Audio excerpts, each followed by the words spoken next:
In the last video we understood about what will be the time frame and what will be the minimum investment, what will be the risk and reward at all.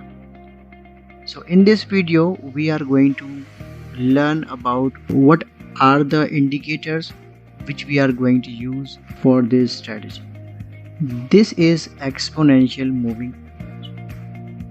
The exponential moving average is designed to improve on the idea of a simple moving average by giving more weight to the most recent price data.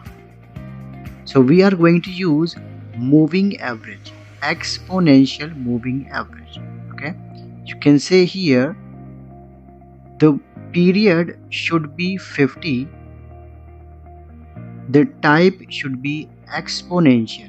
Okay, we have to change the type from simple to exponential, then we have to click the done.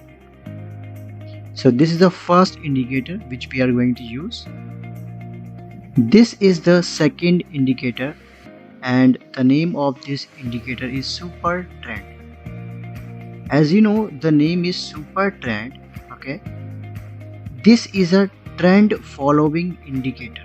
Okay, we are going to use to understand what is the trend of our Nifty and Bank Nifty with the help of super trend.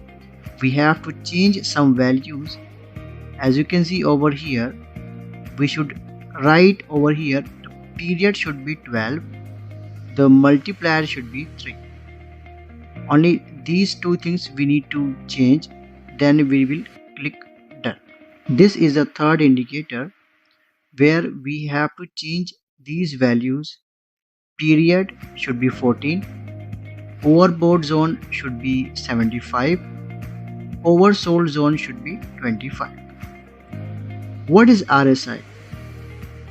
The full name of RSI is the Relative Strength Index. Is a momentum indicator used in technical analysis that measures the magnitude of recent price changes to evaluate overbought or oversold conditions in the price of a stock. So now you know we are going to use RSI, super trend and exponential moving average. Let's combine and understand the language of these indicators when they all will meet once, then what they will indicate.